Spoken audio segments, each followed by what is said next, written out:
Hello and welcome to a special interview with Dr. Frederick Goethe, who is the Deputy Director of the Grenoble-based Institut de Radio-Astronomie Millimétrique.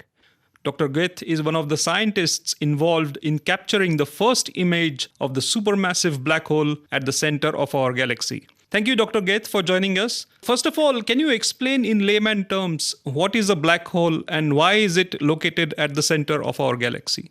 Okay, so that's a very simple but also a very complicated question. A black hole is one of these fascinating objects in the universe that is predicted by the general relativity, so the theory of Albert Einstein. You have to imagine an object that is so massive that nothing, absolutely nothing, can escape, even not the light. So basically it means that we cannot observe a black hole because nothing can go from the black hole to us, even not light. But there's a trick to observe it. This is what we are observing, that at the center of every galaxy, not only our galaxy, the Milky Way, but at the center of every single galaxy, there is a black hole. And this black hole is so massive that we use the term supermassive black hole. Just to put a number, the black hole at the center of a galaxy, so Sagittarius A star, is 4 million solar mass. So it's 4 million more massive than the sun, which is already something incredibly massive. How far is it located from our solar system? It's located at 27,000 light years, which means that what we are observing has been emitted 27,000 years ago. How did you capture the image of Sagittarius A star, which had been identified nearly 50 years ago as the nearest supermassive black hole candidate? We knew there was a black hole. It was absolutely certain that there was a black hole, but we never had a direct imaging of it. All the proof that we had of the existence of this black hole was indirect. So what we did is to observe the black hole with a network of radio observatories, all of them observing in the millimeter domain. So we are observing microwave emitted by this region in the sky. We have typically 10 of these observatories all around the planet, in South America, in North America, on Hawaii, in Greenland, in Europe, everywhere. And all these observatories have to observe the black hole strictly simultaneously. I mean, to give you an idea, we need to have an atomic clock on all these sites to make sure that the synchronization is perfect. Then the data are sent to one common location and they are combined. It's a very complicated mathematical process to combine all the data to create an image that would have observed, a telescope that would be so large, like the distance, the maximal distance between our antennas. So basically, an antenna which has the size of the Earth. It's absolutely incredibly large. And because of that, we can observe extremely small features in the sky, and then we can see this black hole.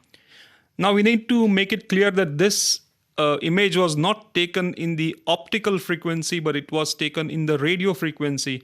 Can you tell me why is that, and how does radio astronomy work? Yes, exactly. It's not an optical image. We need to observe at other wavelengths for one simple reason, that between the black hole and us, there's lots of materials. There's gas in the interstellar medium. There's dust everywhere, and it absorbs the light at optical wavelengths. So we just cannot see the black hole if we observe at optical wavelengths. But these clouds of molecules, gas, and dust is transparent when we are observing it at radio wavelengths. So the wavelengths has to be in the radio domain, and more precisely, all the studies that have been done show that we optimize the chance to observe it if we observe at specific wavelengths, which are microwave, millimeter wave wavelengths.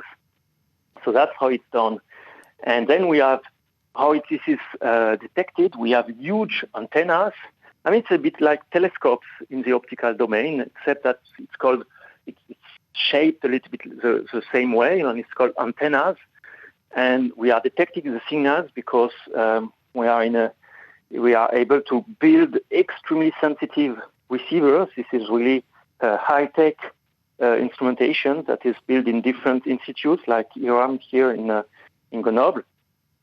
And that's how we collect the data, and then we can write them on hard disk. Right. Now, two telescopes belonging to your institute, the IRAM, form a part of the Event Horizon Telescope Array. Can you tell me more about these two telescopes?